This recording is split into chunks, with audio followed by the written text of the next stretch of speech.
ಕನ್ನಡದ ಸಂಧಿಗಳು ಎಷ್ಟು ಅದಾವ? ಏಯ್ ದುರ್ಗವಳೆ ಎಷ್ಟು? ಮೂರು ಎಷ್ಟು ಅದಾವ? ಮೂರು ಅದಾವು. ಚಪ್ಪಾಳೆ ಹಾಕಿ. ಹಂಗಾರ ಇದು ಯಾವ ವ್ಯಾಕರಣಕ್ಕೆ ಸಂಬಂಧಿಸಿದ್ದು?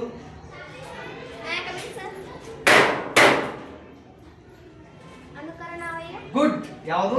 ಅನುಕರಣಾವಯ. ಗುಡ್. ಆಯ್ತು ಒಬ್ಬಕ್ಕೆ ನೀವೇನ್ ಮಾಡ್ತೀರಿ? ಇಲ್ಲಿ ಸಂಧಿಯಲ್ಲಿ ಒಂದಿಷ್ಟು ಟ್ರಿಕ್ಸ್ ಅದಾವ. ಪ್ರತಿಯೊಂದು ಸಂಧಿಯನ್ನ ನಾವು ನೆನಪಿಟ್ಕೋಬೇಕಂದ್ರೆ ಒಂದು ಟ್ರಿಕ್ಸ್ ಅದಾವ. ಗೆಳೆಯ ಇಲ್ಲಿ ಕೇಳ್ರಿ, ಮರಣದ ಸಂಧಿ ಅಂತ ಯಾವ ಸಂಧಿ ಕರಿತೀವಿ? ಮರಣದ ಸಂಧಿ ಅಥವಾ ಅಕ್ಕನ ಮದುವೆ ಸಂಧಿ ಅಂತ ಕರಿತೀವಿ. ಯಾವುದು? ಗುಡ್. ಅಲ್ಲ, ಆಗಮ ಸಂಧಿ ಅಲ್ಲ. ಈಗ ಒಂದು ಹೇಳ್ತೀವಿ ನೋಡ್ರಿ, ಈಗ ನಮ್ಮ ಮನ್ಯಾಗ ಅಕ್ಕಿ ಇರ್ತಾವ.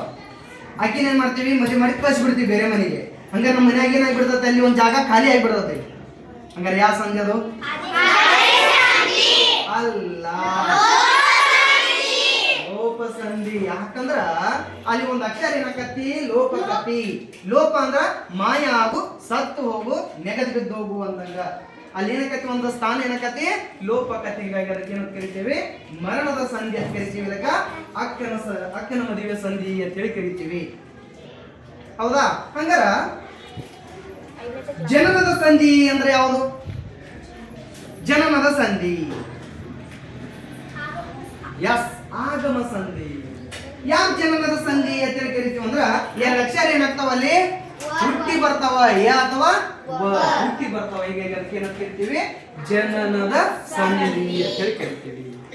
ಲೋಪ ಸಂಧಿ ಅಂದ್ರ ಮರಣದ ಸಂಧಿ, ಜನನದ ಸಂಧಿ ಅಂದ್ರ ಆಗಮ ಸಂಧಿ. ಹಂಗಾರ ಪುನರ್ಜನನದ ಸಂಧಿ ಆದೇಶ ಸಂಧಿ. ಯಾಕೆ ಪುನರ್ಜನನದ ಸಂಧಿ ಅಂದ್ರ ಒಂದ್ ಅಕ್ಷರ ಸಾಯ್ತತಿ, ಇನ್ನೊಂದು ಅಕ್ಷರ ಸರಿನಾ? ಹಂಗಾರ ಅವಳಿ ಜವಳಿ ಸಂಧಿ ಅಂತ ಯಾರಿಗೆ ಕರಿತೀವಿ? ಅವಳಿ ಜವಳಿ ಸಂಧಿ ಅಲ್ಲ, ಅಲ್ಲ, ಅಲ್ಲ, ಅಲ್ಲ. ಸವರ್ಣ ದೀರ್ಘ ಸಂಧಿ. ಅವಳಿ ಜವಳಿ ಸಂಧಿ ಅಂತ ಕರಿತೀವಿ.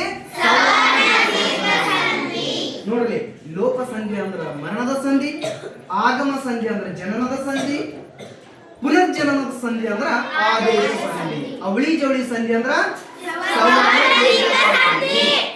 ಹಿಂಗ ನಿಮಗ ಬೇರೆ ಬೇರೆ ಕನ್ನಡ ವ್ಯಾಕರಣದಲ್ಲಿ, ಹಿಂದಿಯಲ್ಲಿ, ಮ್ಯಾಥ್ಸ್ ಅಲ್ಲಿ ಟ್ರಿಕ್ಸ್ ಮುಖಾಂತರ ನಾವು ನಿಮಗೆ ಏನ್ ಮಾಡ್ತೀವಿ?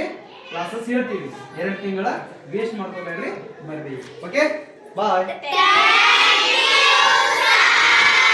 ಬಾಯ್ ಬಾಯ್.